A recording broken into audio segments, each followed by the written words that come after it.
I've been a long fan of the Housewife franchise. In some cases, some of the shows have run for 10, 14 seasons or longer. And the franchise is rapidly running out of steam, like we've seen it.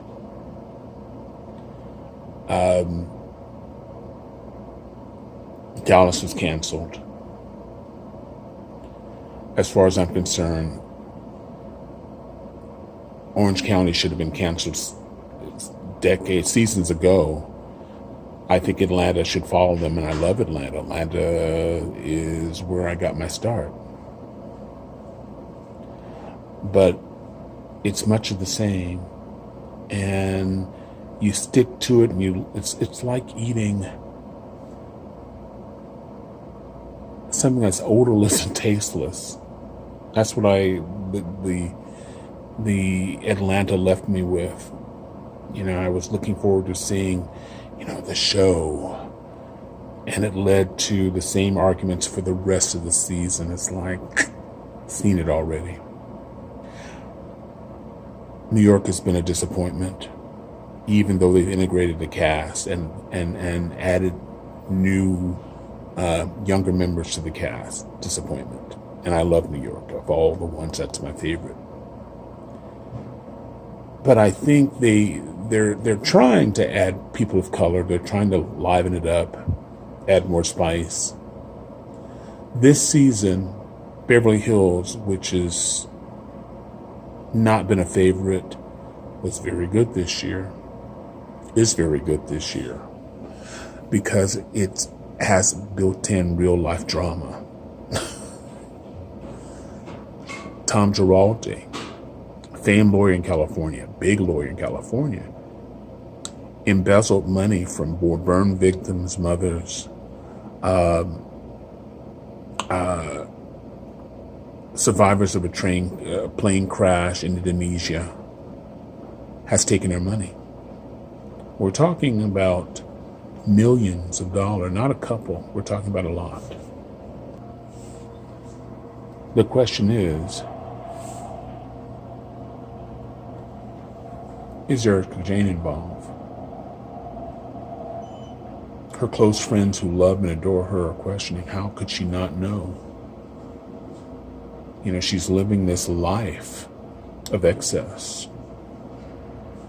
And they're questioning everything she says, every hesitation, every stumble, every misword is being analyzed, and relationships are being questioned.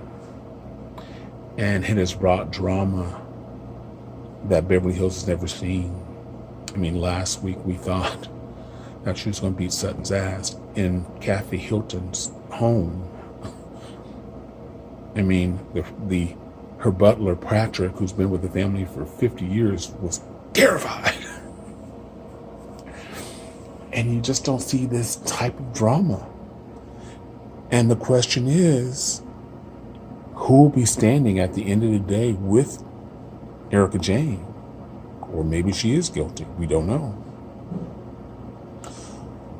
Sunday night I watched The Real Housewives of Potomac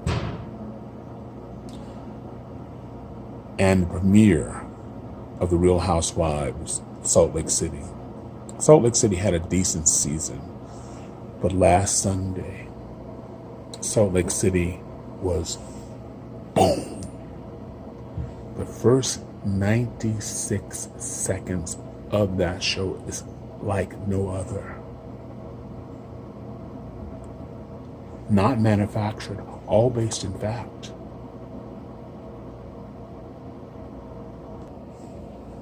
I'll paint a picture. They're getting on a party bus. The cameras are there. There's a few cast members, but other people are not there.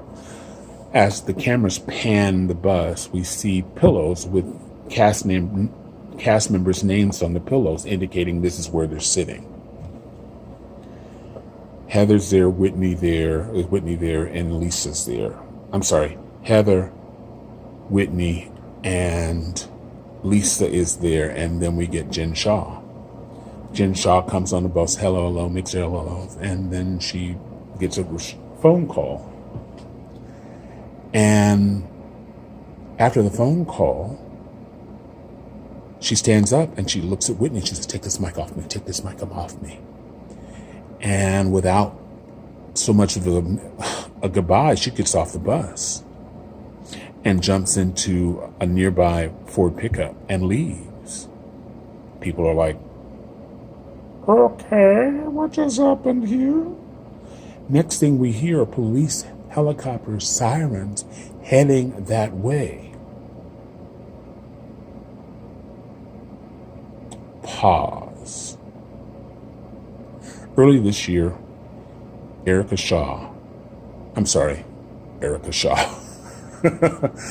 Shaw was accused of embezzlement, laundering money.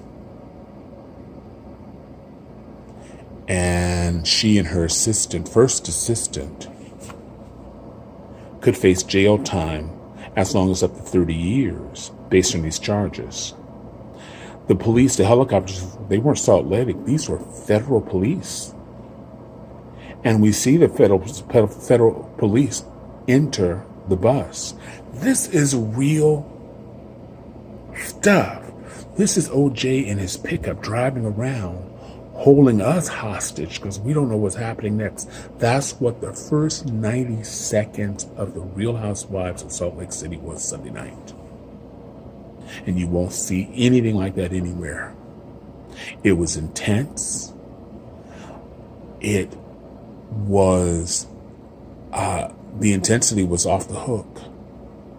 So one of the girls, Whitney, she goes on her phone and there's a news flash and, they find out that she's wanted.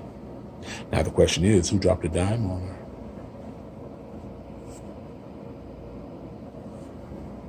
A lot of people don't like Jen Shaw. Who dropped a dime, or just was a coincidence that they knew she was going to be at that location at that time? So, taking a breath, we step into the Wayback Machine. We go back a couple of months. And we see Jen at her new place in Park City. Huge house with massive views on top of the hill. Beautifully furnished. Her closet is larger than my living room. Where's the money? How she's paying for this?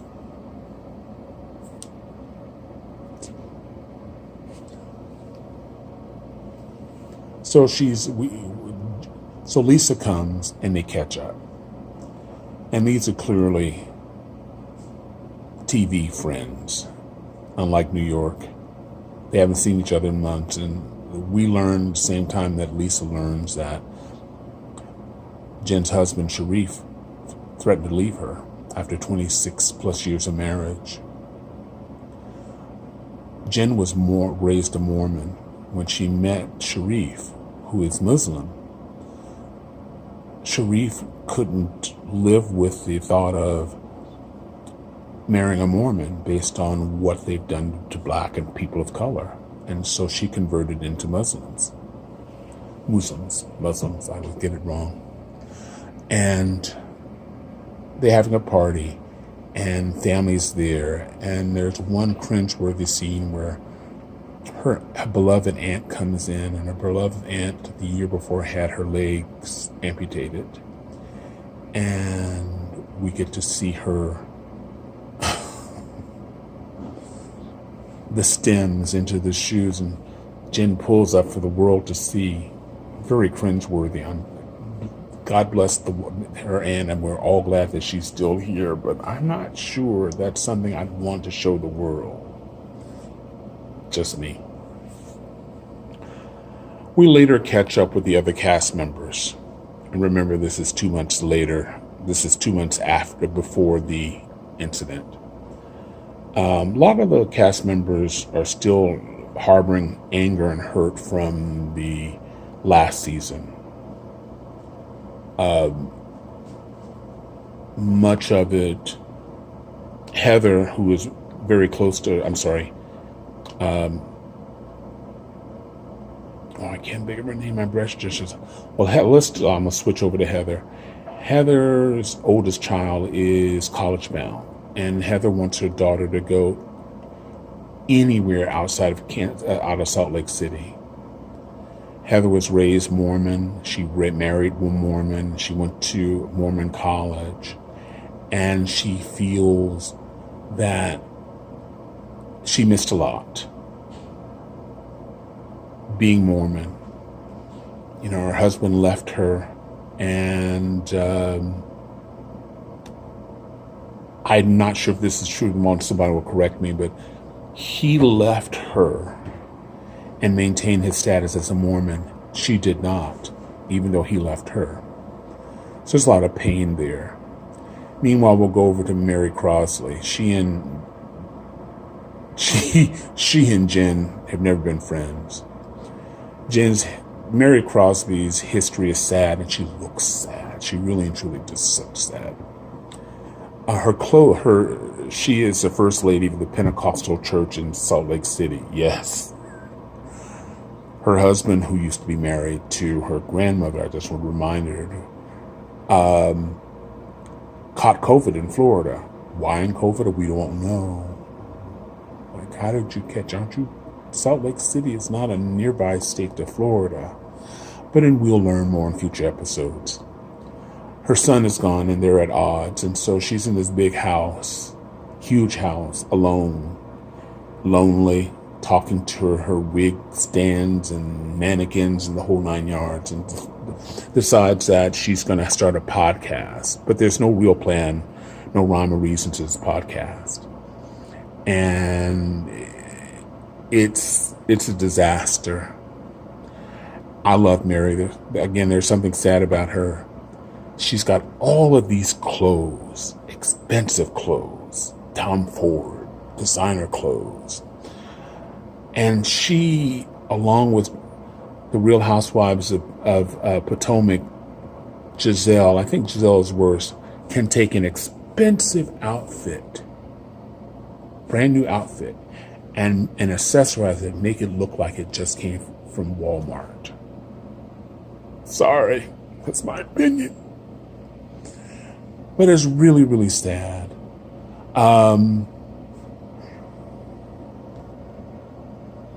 The friendship of Meredith and Lisa has been damaged by the relationship that Lisa has with Jen. Meredith, I think, is the center of the show in terms of maturity and balance. And her father just died.